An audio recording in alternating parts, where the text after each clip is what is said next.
জঙ্গলে তখন বৃষ্টির সময়।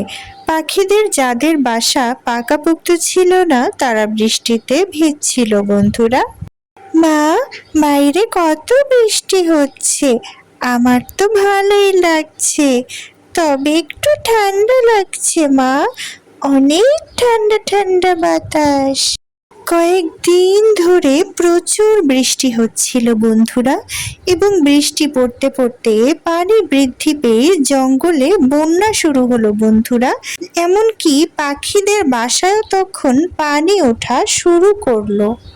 এ কি, আমার বাসায় যে পানি উঠছে, এখনই আমাকে বাসা থেকে বের হতে হবে, তা না হলে আমরা ডুবে যাব যে। হলুদ পাখি তার বাচ্চাকে নিয়ে তাড়াতাড়ি বাসা থেকে বের হলো। তার বাসাটা বন্যার পানিতে ভেসে গেল বন্ধুরা। এই বৃষ্টি তো থামছেই না, আমার বাসায় আর বেশি কোনো খাবারও নেই, বাইরে খাবার আনতেও যেতে পারছি না। এমন সময় কবুতর আসলো টুনি পাখির বাসায়। কবুতর, কোনো খবর আছে তোমার কাছে, বলো। হ্যাঁ টুনি, জঙ্গলে বন্যা শুরু হয়েছে, পাখিদের বাসা বন্যার পানিতে ভেসে যাচ্ছে। তোমাকে এখনই একটা নিরাপদ দূরত্বে আশ্রয় নিতে হবে, তা না হলে তোমার বাসাটাও যে কোনো সময় বন্যার পানিতে ভেসে যেতে পারে, তুফান হবে। নিরাপদ আশ্রয়ে চলো টুনি, বিপদে পড়বে। কিন্তু কবুতর, আমি আমার ডিম বাসায় রেখে কিভাবে যেতে পারি? তাহলে ডিমও সাথে করে নিয়ে চলো টুনি, তা না হলে বিপদ হবে, একটু পরে ঝড় তুফান শুরু হবে।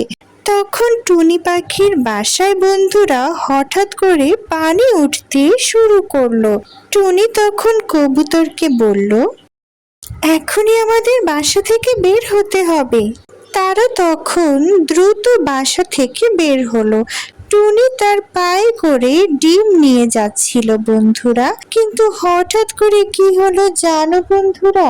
টুনি পাখির বাসাটা বন্যার পানিতে ভেসে গেল। আরে, আমার বাসাটা তো বন্যার পানিতে ভেসে গেল। কালু কাকু তার বাসা থেকে বের হতেই কালু কাকের বাসাটাও বন্যার পানিতে ভেসে গেল বন্ধুরা। হঠাৎ করে কি হলো জানো বন্ধুরা? টুনি পাখির ডিমটা ওর পা থেকে পড়ে গেল, আর বন্যার পানিতে টুনি পাখির ডিম ভেসে যাচ্ছিল বন্ধুরা। তখন কালিয়া কাক এসে টুনির ডিমটাকে ধরে বাঁচাতে চেষ্টা করে, কিন্তু সে ব্যর্থ হয় বন্ধুরা। টুনির ডিম বন্যার পানিতে অনেক দূর ভেসে চলে যায়। কালিয়া কাক অনেক চেষ্টা করে ডিমটিকে উদ্ধার করার জন্য, কিন্তু সে ব্যর্থ হয়ে ফিরে আসে। টুনি, তোমার ডিম আমি রক্ষা করতে পারলাম না, আমাকে ক্ষমা করে দাও টুনি। জঙ্গলের সব পাখিরা তখন একটা নিরাপদ দূরত্বে আশ্রয় নিল বন্ধুরা। কয়েকদিন পরে বন্যার পানি কমে যেতে শুরু করলো। তখন বন্যার পানি কমে গেল আর বৃষ্টিও থেমে গেল বন্ধুরা। পাখিরা সবাই আবার জঙ্গলে ফিরে আসলো এবং নতুন বাসা তৈরি করে সেখানে থাকতে শুরু করলো। কি রে, তোর বাসায় আসতে এত দেরি হলো কেন? মা, পাশের জঙ্গল থেকে একটা পাখি রোজ আমাদের সাথে খেলতে আসে, ওই পাখিটা আজকে আমাকে মেরেছে মা, আমাকে অনেক মেরেছে, তারপর আমাকে খেলতে দেয়নি, আমাকে সেখান থেকে তাড়িয়ে দিয়েছে। কি, পাশের জঙ্গলের পাখি আমার ছেলেকে মেরেছে? এত বড় সাহস ওর! আমাকে এখনই ওই পাখির কাছে নিয়ে চল। মা, আজ তো ওর বাসায় চলে গেছে, কাল আবার আসবে। ঠিক আছে, কাল সকালে তুই আমাকে সাথে করে নিয়ে যাবি, আমি ওই ছোট পাখিকে শায়েস্তা করব। আমার ছেলেকে মারে, এত বড় সাহস! পরের দিন সকালে বাচ্চারা খেলাধুলা করছিল। হলুদ পাখির বাচ্চা আর পাশের গ্রাম থেকে সেই বাচ্চাটা সেখানে এসেছিল। তখনই কাকলি তার বাচ্চাকে নিয়ে সেখানে এলো বন্ধুরা। মা, এই সেই পাখিটা, ও আমাকে কাল মেরেছে মা। এই যে শোনো, তুমি আমার ছেলেকে কাল কেন মেরেছো বলো তো? তুমি এত দুষ্টুমি কেন করো? আর পাশের গ্রাম থেকে এখানে এসেছো কেন তুমি, বলো তো? আন্টি, আমি আপনার ছেলেকে মারিনি, আমি তো খেলছিলাম। ওই উল্টো আমাকে এসে মেরেছে। এই যে দেখুন, আমার হাতে অনেক ব্যথা পেয়েছি আন্টি। মা, ও মিথ্যে কথা বলছে। তোমার বাসায় কে কে আছে? আমাকে তোমার বাবা মার কাছে নিয়ে চলো, আমি তাদের সাথে কথা বলবো। আন্টি, আমার তো বাবা মা নেই, আমি আমার দাদির কাছে বড় হয়েছি। আমাকে তার কাছেই নিয়ে চলো, আমি তোমার নামে বিচার দেব। আমার ছেলেকে মেরেছো? এত বড় সাহস তোমার! এমন সময় টুনি পাখি সেখানে উড়ে আসলো। কি হয়েছে কাকলি, তুমি এই বাচ্চাটাকে বকাঝকা করছো কেন?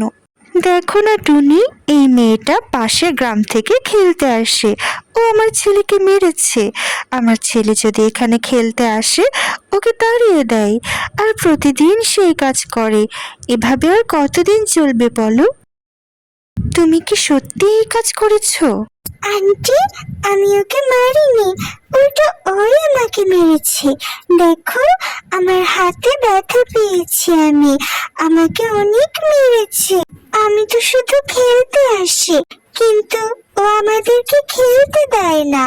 বল্টু, চলো চলো, বাসায় চলো, এখানে আর থেকে কাজ নেই, শুধু শুধু ঝামেলা। এই বলে কাকুলি বল্টুকে নিয়ে সেখান থেকে চলে গেল বন্ধুরা। আর কালু কাক সেখানে এসে উপস্থিত হলো। টুনি, এই বাচ্চাটা দেখতে একদম তোমার মতো। ও কোথা থেকে এলো? তুমি কি ওকে চেনো? না কালু ভাইয়া, আমি ওকে চিনি না, এই প্রথম দেখলাম। কালু কাক তখন অবাক হয়ে একবার টুনিকে দেখে আর একবার সেই বাচ্চাটিকে দেখে। সে তো অবাক হয়ে যায়, দুজনের চেহারা একদম অনেক মিল। কালু ভাইয়া, কি হয়েছে? চুপ কেন? টুনি, এই বাচ্চাটা দেখতে হুবহু তোমার মতো, তাই অবাক লাগছে আমার কাছে। আমার ডিমটা পানিতে না পড়ে গেলে আমার বাচ্চাটা এখন ওর বয়সী হতো। সে কথা মনে করলে আজও অনেক কষ্ট লাগে। বন্ধুরা, এমন সময় হঠাৎ গাছ থেকে একটা ডাল ভেঙে পড়তে দেখে টুনি সেই ছোট্ট পাখিটির গায়ে। টুনি পাখি সেই ছোট্ট পাখিটিকে বাঁচাতে গিয়ে ওই গাছটি টুনি পাখির গায়ে পড়ে যায়। বন্ধুরা, টুনি তখন ওই ডালের নিচে আটকা পড়ে যায়।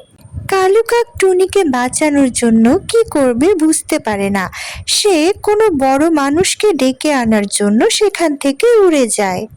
তখন সেখানে এক বুড়িমা হাঁটতে হাঁটতে চলে আসে। বন্ধুরা, কে রে মনি, তুই এইখানে? তোকে খুঁজে খুঁজে আমি হয়রান। এত দেরি যে, বাড়িতে চল এক্ষুনি। দাদিমা, ওসব কথা পরে হবে, আগে আন্টির জীবন বাঁচাও। আন্টির গায়ের উপরে একটা ডাল পড়ে আছে। বুড়িমা তখন সেই লাঠিটি সরিয়ে টুনির জীবন বাঁচায়। বন্ধুরা, আরে পাখি, তুমি এই ডালের নিচে কিভাবে আসলে? দাদিমা, এই ডালটা আমার উপরেই পড়ছিল। এই আন্টি আমাকে বাঁচাতে গিয়ে এই ডাল তার উপরে পড়ে যায়। তোমাকে অনেক ধন্যবাদ পাখি, আমার নাতির জীবন বাঁচানোর জন্য। তুমি খুব ভালো।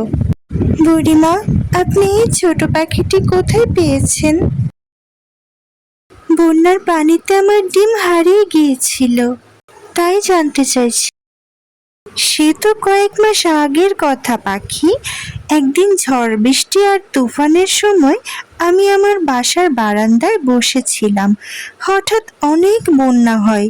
আমি সেই বৃষ্টির মধ্যে একদিন নদীর পাড়ে পানি আনতে যাই। সেই নদীর পাড়ে যখন আমি পানি আনার উদ্দেশ্যে যাই, সেই সময় নদীর পানিতে একটা ডিম ভেসে যেতে দেখি। সেই ডিমটি আমি তখন বাড়িতে নিয়ে যাই। বাড়িতে নিয়ে গেলে ডিম থেকে সুন্দর একটি পাখির ছানা বের হয়, আর সেই পাখির ছানাকে আমি লালন পালন করি। টুনি, এটা তাহলে তোমারই সন্তান। তোমার ডিম হারিয়ে গিয়েছিল আর বুড়িমা সেটা পেয়েছেন।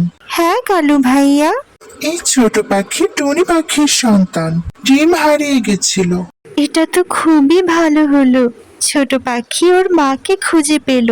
আমি ওকে নিয়ে খুব চিন্তায় ছিলাম। আমার বয়স হয়েছে, ওকে আর কতদিন বা লালন পালন করতে পারতাম। তুমি তোমার মাকে খুঁজে পেয়েছো, আপনাকে অনেক ধন্যবাদ বুড়িমা। কি মজা, অবশেষে টুনি তার সন্তানকে খুঁজে পেল। খুশির কথা। ছোট পাখি তার মাকে পেয়ে মায়ের কাছে চলে গেল।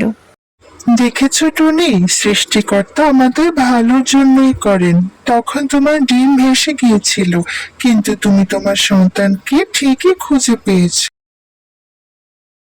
টুনি, এই জাদুর পাত্রটি আমি তোমাকে উপহার দিলাম।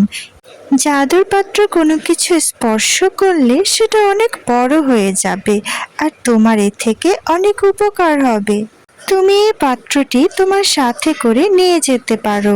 আর অনেক ভালো থেকো টুনি, তোমার সন্তানকে নিয়ে। ছোট পাখি, তুমিও তোমার মায়ের সাথে ভালো থেকো। আমার দায়িত্ব শেষ, এবারে আমি আসি। এই বলে বুড়িমা টুনিদের কাছ থেকে বিদায় নিয়ে সেখান থেকে চলে গেল। বন্ধুরা, টুনি পাখি সেই পাত্রটিকে নিয়ে একটি আপেল গাছের উপরে চলে আসে, এবং টুনি পাখির কোনো বাসা ছিল না। বন্ধুরা, ওই আপেল গাছের একটি আপেল পাত্রের সাথে স্পর্শ লেগে আপেলটি বড় হয়ে যায়। তখন শঙ্খ মাসি এসে আপেলটিকে দাঁত দিয়ে কেটে একটা বাসার মতো বানিয়ে দেয়। বন্ধুরা, টুনি পাখি আর ছোট পাখি সেই বাসায় খুব শান্তিতে বাস করতে লাগলো। বন্ধুরা, লাইক করো, সাবস্ক্রাইব করো। গল্পটি ভালো লাগলে কমেন্টে জানাও। আমাদের সাথেই থেকো। আল্লাহ হাফেজ, টাটা।